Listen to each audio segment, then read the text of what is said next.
Hello everyone, this is Attack the Backlog, the podcast where I, Marc tries to make a dent in their backlog one game at a time.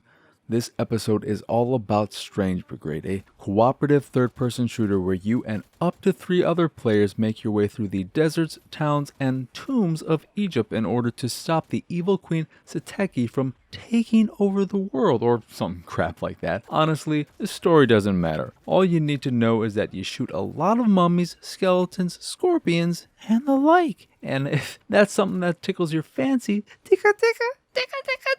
then Strange Brigade is the perfect game for you. Strange Brigade originally came out on August 28th, 2018 for PC, PS4, and Xbox One. It is also available on Google Stadia, but come on, does anyone actually care about Stadia? If you are watching or listening to this and you do care about Stadia, okay, I've got nothing. Anyway, if you've played Left 4 Dead or any Left 4 Dead type game, you'll know what to expect from Strange Brigade. Even more apt, if you've played any of the Zombie Army games or even the Sniper Elite games to a lesser extent, you know exactly what to expect because it's from the same developer, Rebellion, and it is basically just a Zombie Army game only set in Egypt instead of the war-torn streets of Europe. If you happen to be someone who has no experience with any of those games, let me tell you what Strange Brigade and its zombie brethren is all about. It's all about shooting. Lots and lots of shooting, and lots of shooting waves of enemies until reaching a point where you have to shoot more waves of enemies, and so on until you eventually reach the big bad boss. In later levels, you fight multiple bosses, but that's about as different and exciting as it gets. It's a very simple and straightforward game, and because of that, doesn't leave much in terms of interesting things to say about it. You can play as one of 4 different characters in the base game, all of which are slightly different and have their own special abilities, but regardless of who you pick, every weapon is available to every character, which is nice because I wouldn't want to be forced to play as a character I don't like just because they have the guns I do like. The story, as I mentioned earlier, is pretty throwaway, but there is a fun narrator who breathes a bit of life into the game and helps add that kind of delightful charm found in old schlocky adventure movies, and the game looks surprisingly good. I don't know why I expected something bad given that Rebellion's other games look good, but I was still surprised by how pleasant it was to look at, even though it all starts looking rather similar after a while. But as pretty as the levels may be, there's not much to do in them. In terms of design, levels are okay and provide a fair amount of secrets to find, most of which aren't that hard to find, leading one to ask, are they really secrets? Maybe it would be more apt to call them puzzle rooms or puzzle doors where you have to do one of a handful of things in order to get to the goods, to the secrets, to the whatever you want to call them. Want to play pipe dream on a stone wall? You can do that in Strange Brigade. Want to open a door by shooting certain images on said door in the right order, with the right order usually being only a few feet away in plain sight? You can!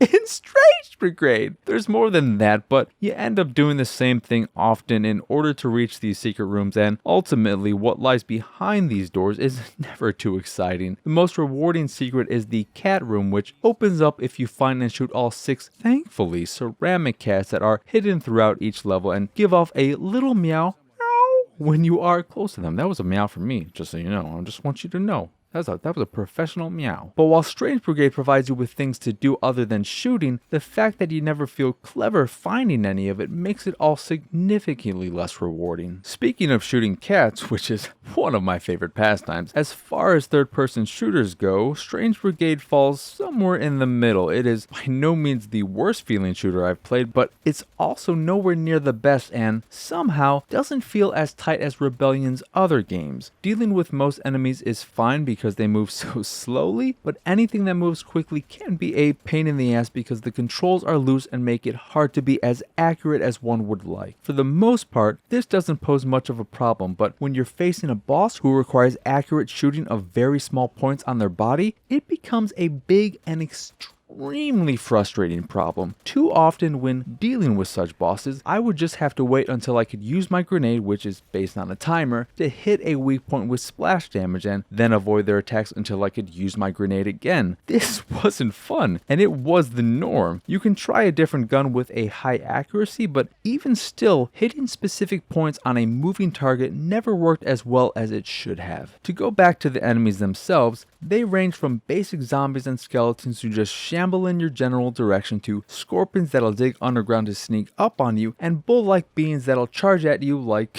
well, bulls do. While fun at first, the repetitive nature and lack of variety amongst the enemies gets old fast, and that's something that holds true for the game as a whole. Strange Brigade is fun at first, but it wears out its welcome surprisingly fast. After I was about a third of the way through the game, I thought to myself, man, I sure wish I had someone to play with. Then, when I was about 2/3 of the way through the game, I thought to myself, man, I really hope this ends soon, cause I've had more than enough of my fill of Strange Brigade. The thing is, as boring as the game can be and as clearly tuned towards cooperative play as it is, the real problem with Strange Brigade is that every level is far too long, and that just ends up exacerbating every other issue by forcing you to realize said issues are there. I think the sweet spot would have been around 30 minutes max per level, but most levels range between 45 and 50 minutes, and that's way too long when you're doing the same thing over and over again during a level, and the same thing throughout all the levels. You can back out and return to the last checkpoint you passed, but that doesn't help make the levels any more enjoyable. It just gives you a way of breaking up the monotony because it's just that boring to play through an entire level from start to finish. For the record, I did play every level from start to finish, and never once did I think, yeah,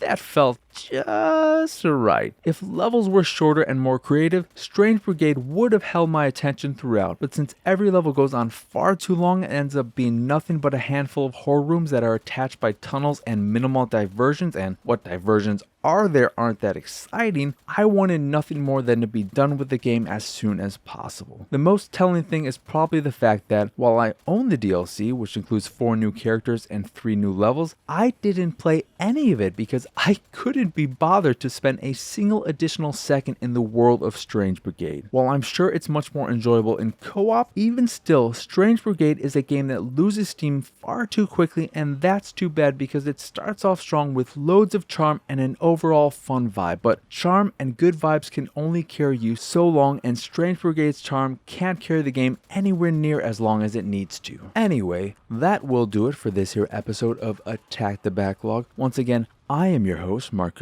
Y'all can find me on Twitter and pretty much everywhere at PXSausage. The site is, of course, pixelatedsausage.com, where you can find this podcast, the Pixelated Sausage Podcast, and On Amazingly Baka, all of which are available on podcast services across the globe. You can also find my art on the site, and if you see something you like, you can purchase a print of the piece you fancy. And if you fancy the site in general and anything that we do, please go over to patreon.com/pxs and support us that away. As always, thank you for watching or listening. I hope you enjoyed this here episode, and I hope you have a wonderful, and maybe just a little bit strange, just a little bit strange, but mostly wonderful. I want to emphasize that. I want your day to be maybe a little bit strange, but mostly wonderful. Okay, that's the end. For real. Strange enough way to end the show.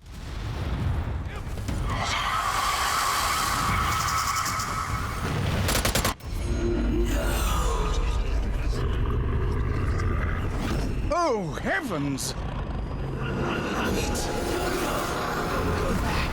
I am your mistress. You must obey me.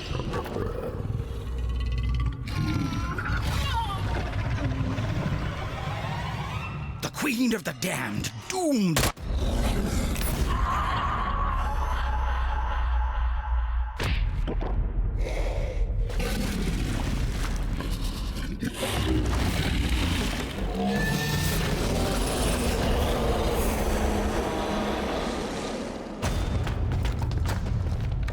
Dinara! Demons. I say, what an astounding occurrence.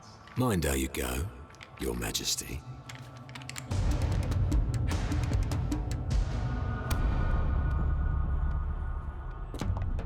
So what do you think? An even trickier yarn than the occasion of the dread pig idol of Tierra del Fuego? Oh, don't remind me. I still can't look at a bacon butty after that one. Speaking of which, I've worked up quite an appetite. Who's hungry? And so we leave our heroic chums to their richly deserved repast, bringing this rollicking good yarn to an end.